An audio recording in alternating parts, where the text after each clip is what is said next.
सिर्फ रात के अंधेरे में नहीं, दिन के उजाले में, भीड़ भाड़ वाली जगहों में कुछ ऐसी चीजें होती है जिनका जवाब दे पाना नामुमकिन है। लोगों की माने तो साउथ इंडिया का एक एयरपोर्ट हॉन्टेड है। यात्रीगण कृपया ध्यान दें, फ्लाइट नंबर AE 162 अब प्रस्थान के लिए तैयार है। नवीन पेशे से एक टीवी जर्नलिस्ट है और खबर की सच्चाई तक पहुंचना उसकी आदत। बाथरूम में नवीन की मुलाकात एक आदमी से हुई जो देखते ही नवीन को पहचान गया। हाथ धोते धोते उस आदमी ने कहा, सर, अगर मेरी याददाश्त कमजोर ना हो तो आप वही टीवी जर्नलिस्ट है ना जो मैं थोड़े दिन पहले अपने चैनल पर दिखाया था कि ये एयरपोर्ट हॉन्टेड है। बुरा मत मानिएगा सर, आपके वो भूत वाले वीडियोस देखकर ना मेरे बच्चे को भी डर नहीं लगा। वो हिलता हुआ बक्सा और लिफ्ट में किसी की परछाई, सर मुझे ना सब वीडियो इफेक्ट्स का कमाल लगा। नवीन ने गहरी सांस ली और फिर कहा, बेशक आपने जो देखा वो वीडियो इफेक्ट्स का ही कमाल था, क्योंकि उस रात जब मेरे साथ इस एयरपोर्ट पर वो घटनाएं हुई तो मैं उन्हें रिकॉर्ड करने की हालत में नहीं था। नवीन हाथ धोकर वेटिंग लाउंज में जाकर बैठा ही था कि भाई साहब उनके बगल में जा बैठे और बोले, सर अगर आपके पास वक्त हो तो जरा हमें भी बताइए कि आपने देखा क्या था। वैसे भी हमारी और आपकी एक ही फ्लाइट है, अभी 1.5 घंटे बाकी है हमारे ख्याल से। अपनी को पैसेंजर की बातें सुन नवीन ने उसे बताना शुरू किया। मैं उस दिन बाथरूम में था जब मैं वॉश बेसिन में अपने हाथ धो रहा था। मैंने एक आवाज सुनी कि टॉयलेट के अंदर से फ्लश की आवाज थी।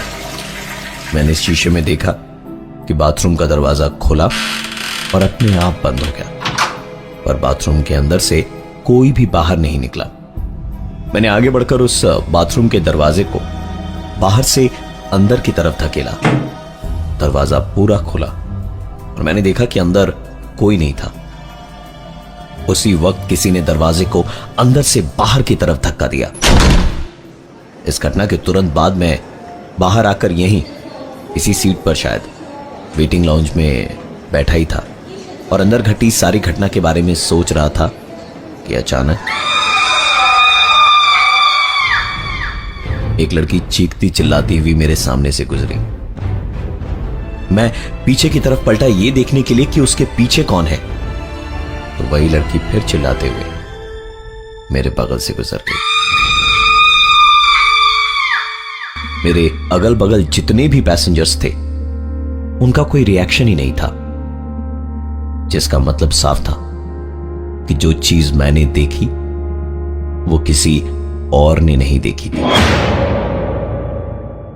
मैं दिन भर का थका हुआ था और मेरी फ्लाइट करीबन 2.5 घंटे लेट थी, इसलिए मुझे हल्की हल्की नींद भी आ रही थी। जैसे ही मेरी आंख लगी मैंने मेरे कानों में एक आवाज सुनी, इस विमान में इमरजेंसी के दौरान 2 द्वार है, गेट नंबर 8 और गेट नंबर 8। मेरी नींद टूट चुकी थी। पलट कर देखा तो वहां ऐसा कोई दिखाई नहीं दिया जो मेरे साथ इस तरह की बदतमीजी करता। ऐसा भी हो सकता है कि मैं इन सारी चीजों को फील कर पा रहा था, क्योंकि यहां आने का मेरा मकसद यही था कि मैं पता लगा पाऊं कि लोगों की कही हुई बातें कितनी सच है। मैं अपनी जगह से उठा और कॉफी लेने चला गया। कॉफी शॉप पर मैंने एक कॉफी ली, जिसके साथ कॉफी की शॉप पर काम करने वाले लड़के ने मुझे एक टिश्यू पेपर दिया जिस पर किसी का मोबाइल नंबर लिखा हुआ था। मैंने तुरंत उससे टिश्यू पेपर बदल कर देने को कहा। नए टिश्यू पेपर पर कोई नंबर नहीं था। मैंने अपनी सीट पर आकर कॉफी खत्म करी और जैसे ही टिश्यू पेपर खोला तो वो नंबर वहां भी किसी ने पेन से लिखा था और ऊपर लिखा था हेल्प मी। न जाने मुझे क्या सूझी कि मैंने अपने सेलफोन से उस नंबर पर फोन कर डाला। फोन करने पर उधर से आवाज आ रही थी,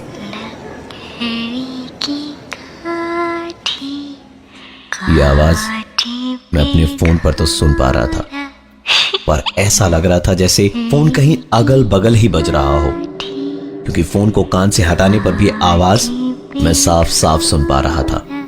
मैंने उस आवाज को फॉलो किया तो पता चला कि आवाज सामने रखे डस्टबिन से आ रही थी।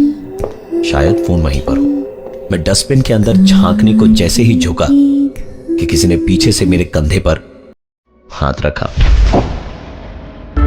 पलट कर देखा तो कॉफी शॉप वाला लड़का था जो मुझे चेंज देने आया था।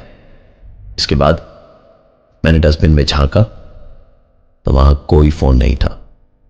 मैंने दोबारा उसी नंबर पर कॉल किया तो आवाज आई, The number you're trying to reach is currently switched off. Phone disconnect करके मैं अपनी सीट पर जाकर बैठा ही था कि मेरा फोन बज उठा।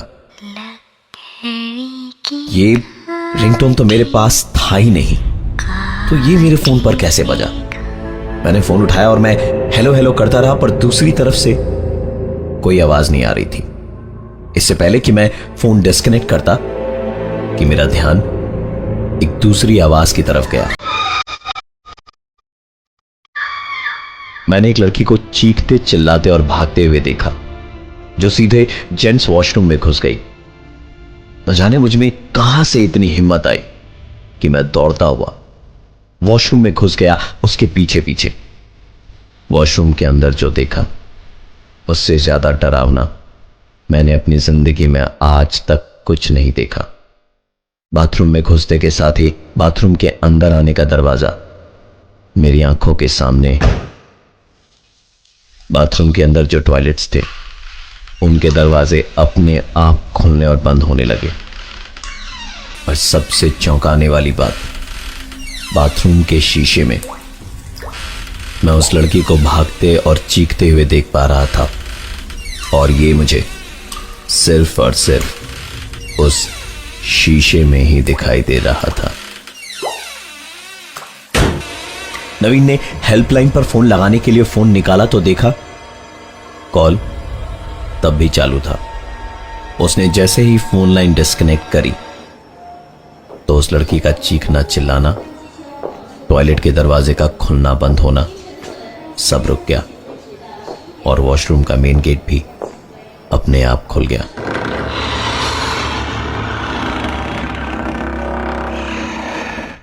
नवीन ने बताया कि मैं वहां से भागकर जब आया तो मेरी सांस में सांस आई, अपने अगल बगल इतने सारे लोगों को देखकर, कि तभी उस भीड़ भाड़ वाले माहौल में मेरे कान में एक आवाज आई, हमारे साथ यात्रा करने के लिए धन्यवाद।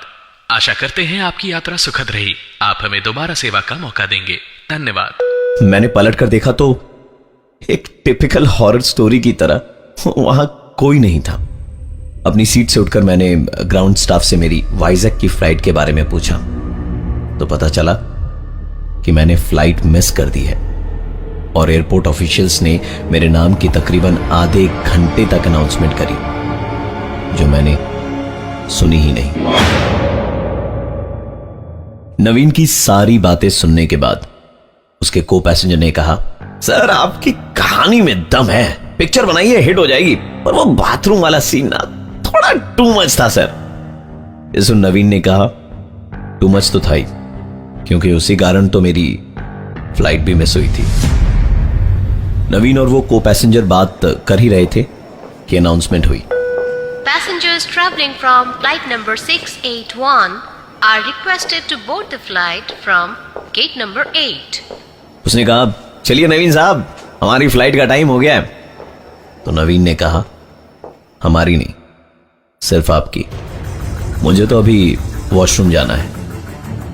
उसने कहा, जाइए जाइए, अपने भूतों से मिलकर आइए, हाँ, शायद वो आपका इंतजार कर रहे हैं, मैं आपसे फ्लाइट में मिलता हूं। इतना कहकर वो 2 कदम ही आगे बढ़ा था, और पलट कर देखा तो नवीन वहां था ही नहीं।